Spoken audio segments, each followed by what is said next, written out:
Hey, how's everybody doing out there in YouTube land? I am Adam. Welcome to the Vintage Sanctuary. You'll probably hear some fireworks in the background, 4th of July. So the theme of this video is cards in black. I'd show you cards in gold, but, well, Dylan bought them all. He's cornered the gold market. So at least for the time being, I'll show you cards in black until Dylan corners that market too. Then we'll move to another color. But yeah, I've got some cards here that will just knock your socks off, so I recommend heavily rubber banding down those socks in preparation. Get your collector bibs on, and then at the end of the video, I will show my new black card, and it is absolutely glorious. And then somewhere in the middle, we'll have an intermission. We'll look at a care package from Scott Stukes. So thank you very much, Scott.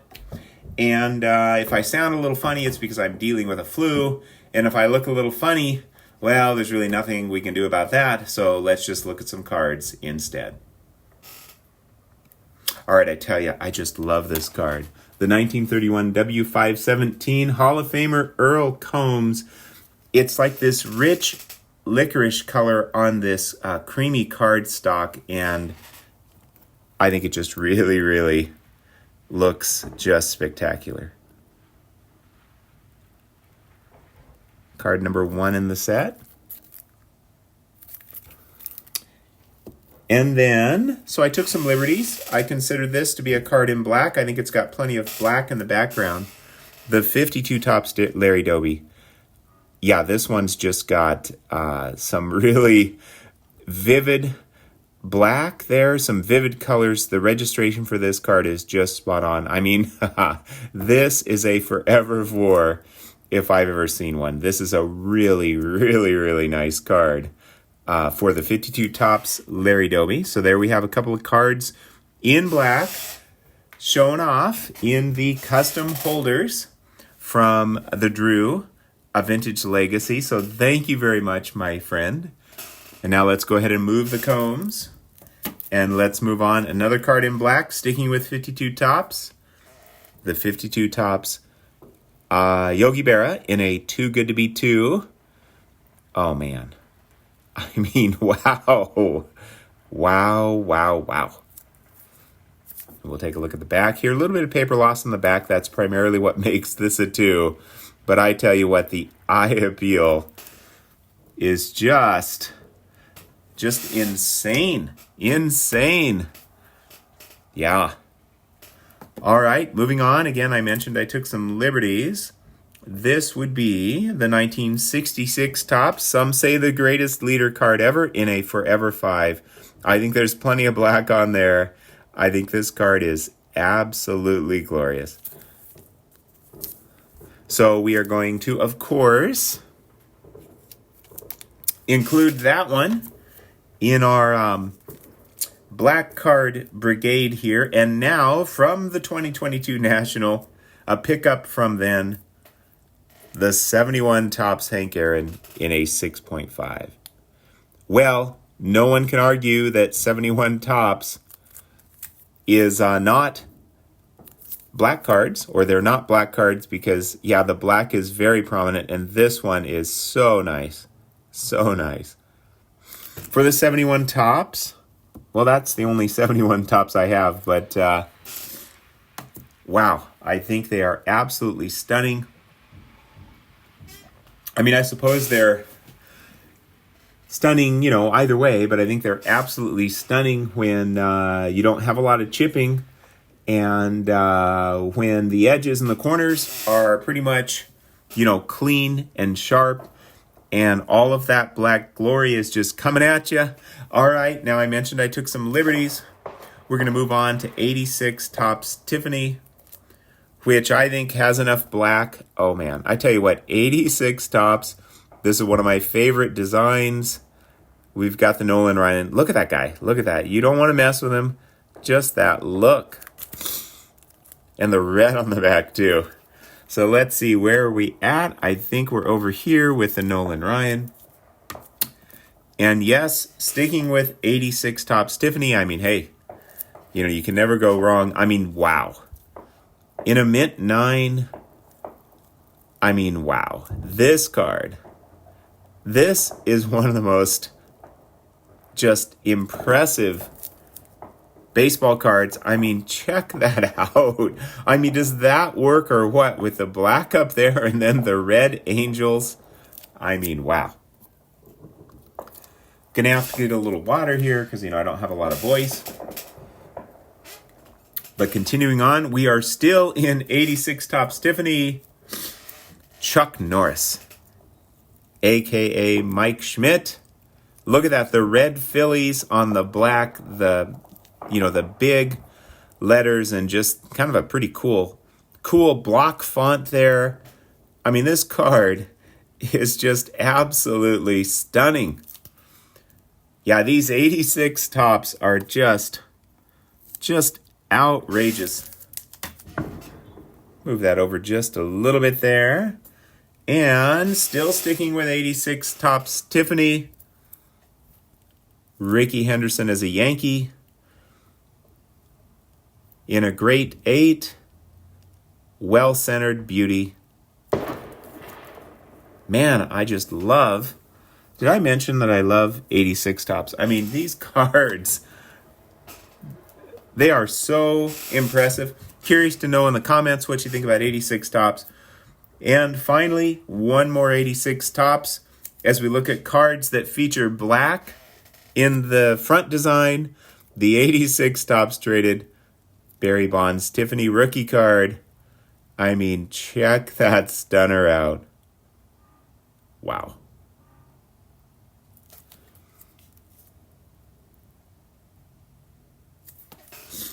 Let's see, where are we? I can't remember which one we did last. I think we're over here. There we go. We are moving on from that 86 Topps Tiffany Fest where we showed 1, 2, 3, 4, 5 of them. We're moving on to 1987 Leaf Barry Bonds. Also a rookie if you're a fan of more rookie cards. In a fine 9.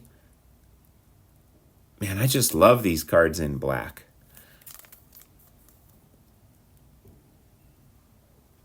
Oh, that's such a beautiful card. We're going to put that over here. In the Beckett 9. And now, this is a card that was just calling to me. A lot of my purchases are cards that they call to me. This is a card that may never be worth much money, may never be on a lot of people's radar, but you know what? I think it's pretty darn sweet. The 1987 Toys R Us rookies. Woohoo! This card is so special. They're shooting off fireworks to celebrate. I mean, look at that. Check that out. I mean, that smile. All the colors, the black in his uniform. I mean, this is a stunning baseball card.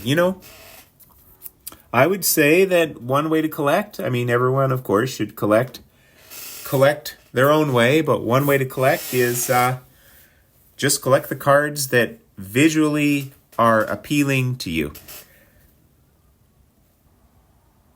Now, I think there are other reasons to collect a card besides just visual appeal. For example, someone might be completing something, whether that's a set or all of the Hall of Famers in a set or a player run. And so, of course, you're looking to complete that. And so every card has importance as part of the whole.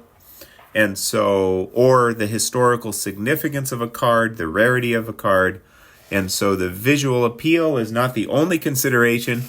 However, one way to collect cards would be simply to collect those cards where just the visual appeal of the card is calling to you and saying, screaming, buy me. And let me tell you what, this, my friends, is one of those cards. This card just screamed to me, buy me. And so I found a fine 9. I mean, I waited for a decent price. I didn't pay much. I don't remember. Was it $20 or something, or 25? Maybe it was 30. I don't know. But it was, not a crazy amount. And this card just is so glorious.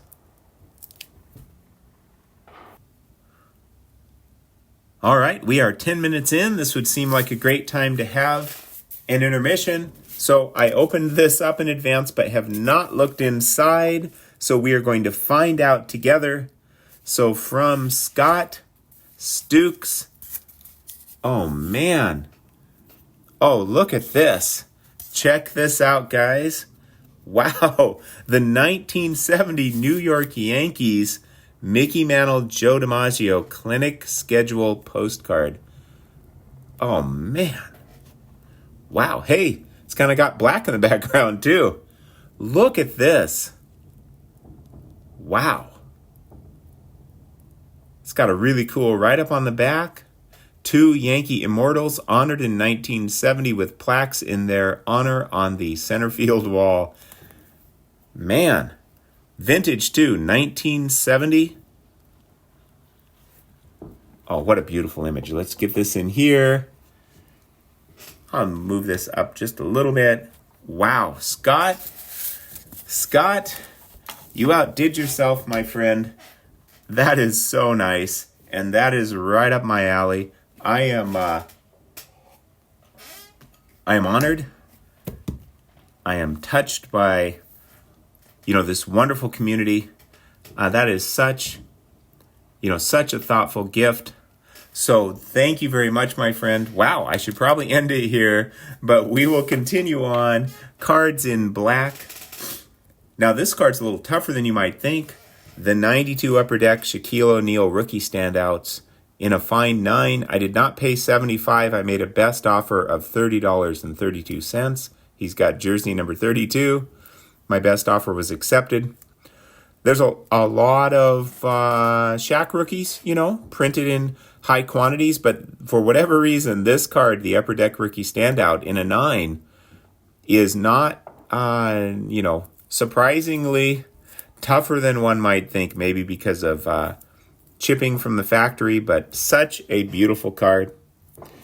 This is probably the first time in the history of YouTube sports card videos that these 2 cards have been displayed together. But that's not too surprising. All right, for the moment, we are going to move this glorious DiMaggio and Mantle. That is so sweet. And we are going to move on in black, the 92-93 Upper Deck number 1 Shaquille O'Neal. This was a big time card back in the day. Such a beautiful card. Number 1 draft pick. From my collection of Shaq rookie cards. And then continuing on again, as I mentioned, I took some liberties. This card has enough black on it that I said, yeah, this has got to be in the black video. The 2001 finest refractor Barry Bonds in a 7 heaven. A heavenly 7, that's what we'll call it. A heavenly 7. Look at that shine. I've got it in the plastic sleeve too. But even the plastic sleeve cannot stop this bad boy from just, shining away. I mean, this card is just absolutely stunning. Look at that. Even on his uniform there, the San Francisco, his shoes. I mean, wow. Wow. Topps finest, 2001. I mean, man,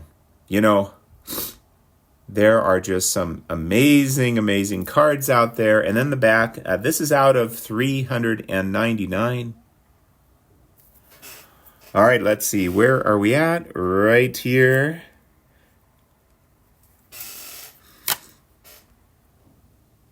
All right, here comes another fairly recent purchase. I am just in love with this one. Of course, I love all my cards. The 2006 Topps Chrome Black Refractor. I mean, elegance and class meet glorious shine. I mean, this card is so nice. This card is just, man. Everybody should have a 2006 Topps Chrome Black Refractor in their collection of some player I know people say collect what you like, collect your own way. Well, that's true, but one of the exceptions is everyone, without exception, should have a 2006 Topps Chrome black refractor somewhere in their collection. I mean, check that out. Oh, man. And again, this is in the, plastic sleeve as well, but that's not stopping it. The shine cannot be stopped on this one. And this one is out of 549. So now we've got the two glorious Bonds refractors shining away. And we're going to save my new card for last. So now we're going to move to 2022. I've got a few Aaron Judges in black. This is the black UK version. It's paper, not chrome. However, this one is number 62 from his epic 62 home run season, 62 out of 125. I didn't pay much at all for this. The seller had it listed as serial number 63, but I could tell from the pics it was 62. So I snarfed that bad boy up, and sure enough, it was number 62. Now, I also have this card. This was, as I started my journey, I'm looking to buy 62 different. So these two, of course, won't count. These just count as one, but I'm looking to buy 62 different 2022 Topps Aaron Judge parallels. And the very first one I bought, the very first one was this card right here in a grade 8. The Topps UK black out of 125. This one is number 84 out of 125. What a sweet card. What a stunning card. So we can check out these two black Judges at the same time. And then the 2022 Ben Baller Chrome. I tell you what, I really like these Ben Baller Chromes. Yeah, they're really, if you ever get a chance to see one in person, they are really, really nice. There's some differences between this, the Ben Baller Chrome, and the regular Chrome with the refractors. There's some differences, enough where I think getting the Ben Ballers as well, would make sense if you're looking to get parallels. I think they're a parallel that's significantly different. This has more of a texture to it. It's got these little light kind of sparkles. And the design is just, there's a little different design element. But anyway, without going into that, the Ben Baller Chrome. And now we're down to the grand finale. Are you ready? My new black card. Here it comes. The 2006 Barry Bonds in a Heavenly 7. Finest, Topps finest black refractor. I mean, check that out. Now, this is interesting. It's interesting because you've got this refraction going on, but, you really can't see much of the background because of the black. But I think it is glorious nonetheless. And not only that, this is one tough card. We are talking number 83 out of 99. So let's put that over here. I think I'm going to actually put that over here. And then I'm going to move the Judge and the gift from Scott. I mean, look at that. The 1970 Mantle DiMaggio Clinic Schedule postcard. I mean, that is so sweet. The vintage postcard. Wow, that is so nice. Check those out. All right, let me go ahead and turn this camera around. I tell you, I am blown away by the generosity of this community. Thank you so much, Scott. Really looking forward to seeing people at the National here in a few weeks. Excited to see what I'll pick up I have ideas, but I really don't know, because I'm going more with an open mind. I'm not like targeting 2 or 3 cards where I really want to walk away with one of those cards. I mean, there's lots of cards I'd love to have. I do hope to come back with a big purchase, whatever that is, and probably some other purchases as well, and just kind of see, just kind of see what happens. It's going to depend on, I mean, I know there'll be tons of cards there, but, it's going to depend on what calls to me, and, if I'm trying to do a little bit of trading, what dealer has something I want that's willing to work with me. Prices, of course, are going to be a factor. So, I'm just excited. I tell you, to me, part of the fun is, there's a lot of cards I have in mind or I'd like to have, but I don't know what I'm going to get, and I like that. But hoping to walk away at least with one big card. The last couple Nationals, of course, I've done that. Anyway, I think, we're talking over 20 minutes here, or I'm talking over 20 minutes. Probably time to wrap this up. So I hope things are going well for you in your collecting, in life as well. Thank you for sharing in my joy. I hope you had a wonderful and peaceful time in the Vintage Sanctuary. And thank you, Scott. Take care, my friends.